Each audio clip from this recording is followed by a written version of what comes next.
My name is Saroya Tinker. I'm a professional athlete, philanthropist, and mentor. My dad grew up playing hockey in Scarborough. My dad's black, my mom is white. And growing up, he loved the game, but unfortunately experienced a lot of racism in it. Moving forward into his career, he never really played at a high level, but always just really loved the game.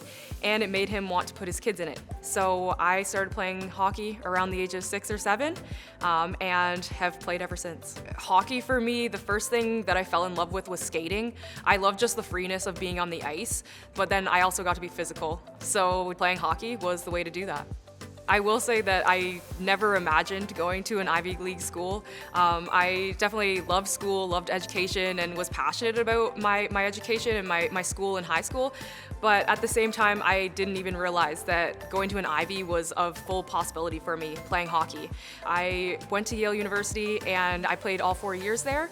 I would say it was definitely a challenge playing varsity level and being a student athlete at an Ivy League school. But at the same time, I love the high workload, so it was the right place for me. Being a student athlete is a whole challenge in itself. I think that your workload is higher. You've got to pay attention to your team. You got to study your plays. You got to be in great physical shape. So in that sense, it takes a lot of toll on your mental health. And for me, that was a big piece of my journey, was struggling with that. My freshman year, I really was afraid to reach out. I didn't really want to talk to anybody. But moving forward into my career, I realized that I needed to talk to somebody. I needed to use Yale mental health and counseling. I mean, I'd be lying if I said I'm fully better and capable of overcoming these situations in an instant to this day, but I still struggle with it. And I think that it's a struggle that we're gonna have as student athletes and now as a professional athlete. We've got to balance our work life and hockey life.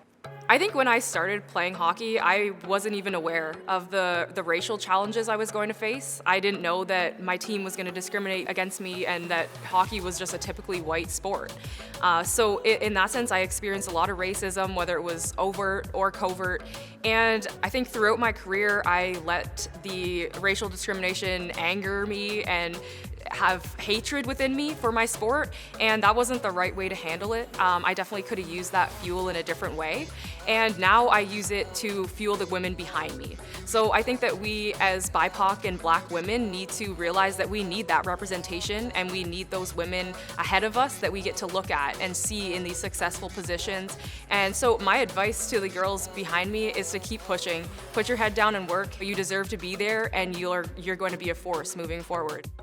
The only Black woman who played hockey before me at an Olympic level and a national team level was Angela James. And she finished her career in 1998, and that's the year I was born. So I never got to see her play, and I never had that piece of representation. So last year when they announced Angela James as my assistant coach, I was overwhelmed. I honestly didn't believe it. I saw it on Instagram and I immediately called my dad. I started crying, telling him that I was gonna have a role model. I was gonna be able to be coached by the GOAT. And she is the female Wayne Gretzky, and she deserves that title. She deserves to be recognized. And I mean, it was just a huge piece of my career last year in me finding that new love for the game and loving being with the Toronto Six. I think our culture here is amazing. I've never played on a better team that is more cohesive and more loving and caring of each other. I love coming to the rink every day. I get to see Angela every day, of course, and get to have advice from my role model.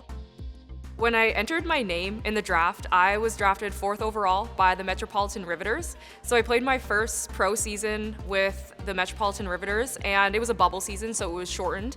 And after that, I realized that I wanted to go home and play hockey. I wanted my parents to be able to watch me play. They shouldn't have to drive 10 hours to watch me play, and now they just get to drive down the road. So I'm playing in front of my hometown, my home crowd, and I love being back in the city. I started Saroya Strong in May 2020. I realized that I was going to play professional hockey. I put my name in the draft, and I realized that I needed a new purpose in playing. I wasn't enjoying playing at Yale. I was really frustrated. I didn't really connect with my team, and I viewed hockey as a job. But I mean, moving forward, I realized that I needed to find a new purpose in playing. And that new purpose was playing for the girls behind me. So I thought, why not create a mentorship program?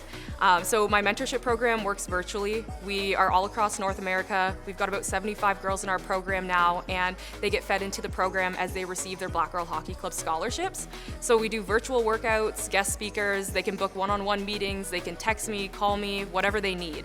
I got involved with Black Girl Hockey Club my senior year of college, and it was just a group of Black women who loved hockey and wanted to hang out together. So I started volunteering on the scholarship committee. So I got to meet all of the young girls that were applying. I got to read all their applications and where they wanted to go and their aspirations and dreams in hockey. We have community events at NHL games. We come together, we have mentorship groups, and we're really just a force to be reckoned with now. I think that people are starting to recognize Black Girl Hockey Club and recognize that Black women have a space in the hockey community.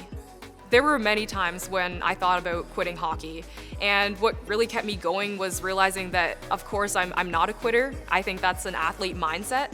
So I think if you have that mindset, keep going. I think if you're not fitting in, that's okay. You're gonna find your space to fit in, and I would encourage girls to stay in sport. Play as many sports as you can. Get your hands on everything. I mean, if I'm being completely honest, when I was in high school, the reason I wanted to attend an Ivy League school was because I realized that I was gonna have to get a job after playing 4 years of college hockey. I wasn't gonna be paid millions of dollars to be skating on the ice and playing hockey, so I needed a good job. So in that sense, it's amazing that we have professional women's leagues that pay us living wage now and actually support us as female players. And a lot of us in this upcoming season aren't even going to have another outside job because we're making living wage. So this is something huge in women's sport, and women's sports is growing, and it's amazing to see.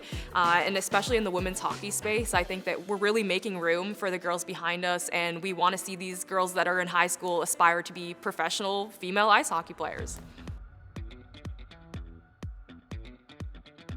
My favorite candy is Fuzzy Peaches. My favorite hobby outside of being on the ice is painting. My favorite movie is 7 Pounds. My favorite pump-up jams are probably Ludacris, Casanova, Young Thug. My favorite thing about Toronto is the people. Everybody's so kind, everybody's so diverse and welcoming.